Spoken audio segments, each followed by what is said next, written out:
Bismillahirrahmanirrahim. Assalamualaikum warahmatullahi wabarakatuh. Perkenalkan, nama saya Muhammad Takbir, program studi Ekonomi Syariah, Fakultas Ekonomi dan Bisnis Islam Al-Mawaddah Warahmah Kolaka. Jadi di video kali ini saya akan menjelaskan tentang pemikiran salah satu tokoh Islam, pemikiran ekonomi, yakni Muhammad Baqir As-Sadar. Nah, sebelum kita membahas bagaimana pemikiran ekonomi dari beliau, terlebih dahulu saya akan membacakan atau memaparkan kepada teman-teman sekalian tentang riwayat atau sejarah singkat dari tokoh Muhammad Baqir As-Sadar. Baik, yang pertama, Muhammad Baqir As-Sadar ini dilahirkan di Khadimiyah pada 25 Zulkaidah 1353 Masehi atau Hijriah atau 1 Maret 1935 Masehi. Nah, beliau ini datang dari keluarga yang sangat terkenal dari sarjana-sarjana dan para intelektual Islam. Nah, karena kepintarannya yang mengagumkan, di usia 20 tahun beliau sudah menjadi mujtahid mutlak atau dewan hukum atau otoritas. Nah, otoritas ini wewenang rohani dan intelektual ini dalam tradisi budaya Islam juga menjelma di dalam tulisan Sadar dan dalam bukunya yang terkenal Iqtisaduna atau Ekonomi Kita. Nah, beliau juga menunjukkan metodologi kebebasan yang didukung dengan pernyataan intelektual yang berkualitas. Salah satu lagi buku dari beliau yang cukup terkenal yakni selain dari Iqtisaduna yaitu Falsafatuna atau filsafat kita. Baik, selanjutnya saya masuk ke pemikiran ekonomi beliau. Nah, bagaimana sih pemikiran ekonomi Muhammad Baqir As-Sadar dalam Islam?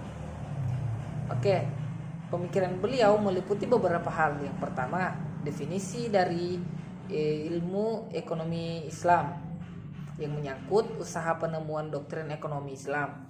Yang kedua, karakteristik ekonomi Islam. Yang ketiga, teori produksi. Yang keempat, teori kekayaan. Dan yang kelima adalah tanggung jawab pemerintah dalam bidang ekonomi.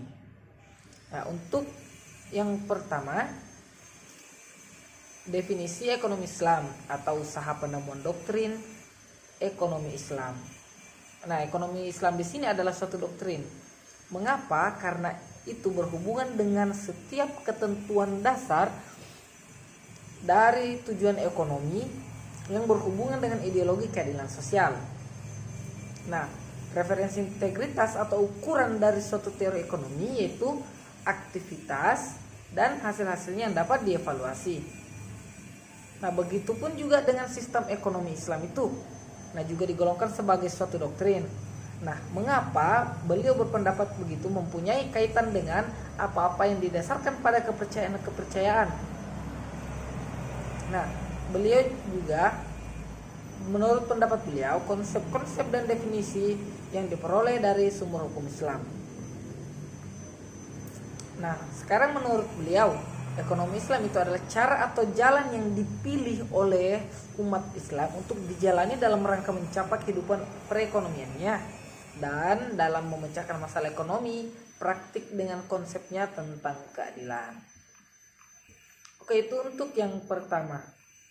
Yang kedua, menurut pemikiran ekonomi beliau, karakteristik ekonomi Islam. Yang kedua, nah, dengan definisi ekonomi Islam itu ada beberapa pembahasan yang juga merumuskan karakteristik ekonomi Islam itu sendiri menurut beliau.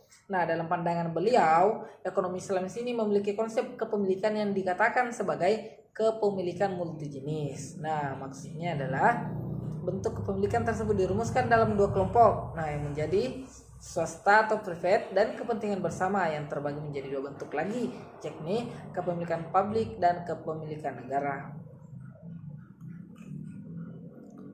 Nah, dalam hal ini beliau dan seluruh pemikir ekonom baik klasik maupun kontemporer sepakat bahwa yang dimiliki oleh umat manusia adalah sebatas kepemilikan sementara. Sedangkan kepemilikan yang mutlak hanya kepada Allah Subhanahu wa taala. Bentuk kepemilikan keduanya adalah kepemilikan bersama. Dalam hal ini seperti yang telah disinggung bahwa bentuk kepemilikan bersama ini terbagi menjadi dua jenis, yakni kepemilikan publik dan kepemilikan negara. Yang ketiga, teori produksi Bakir As-Sadar. Yang ketiga yakni teori produksi. Menurut beliau ada dua aspek dalam produksi, sama seperti membagi dua aspek dalam ekonomi. Yang pertama, aspek pertama itu aspek objektivitas atau keilmuan, di mana berhubungan dengan sisi perekonomian dan pelaksanaannya. Seperti berhubungan dengan para pekerja, hukum produksi, hukum fungsi-fungsi biaya, aspek keilmuan ini dan berhubungan dengan pertanyaan tentang teknis. Yang kedua, aspek subjektivitas dan doktrin. Di sini penjelasannya cukup panjang ya teman-teman. Yang kemudian saya langsung beralih saja. Yang keempat, teori distribusi Bakir As-Sadar. Distribusi ini menduduki bagian yang utama dalam pemikiran ekonomi. Yang hampir sepertiga dari Iqtisaduna mendiskusikan secara mendalam masalah distribusi dan hak kepemilikan. Jadi di buku beliau dijelaskan bahwa ada banyak singgungan atau banyak membahas secara mendalam tentang distribusi, terutama hak kepemilikan dari harta.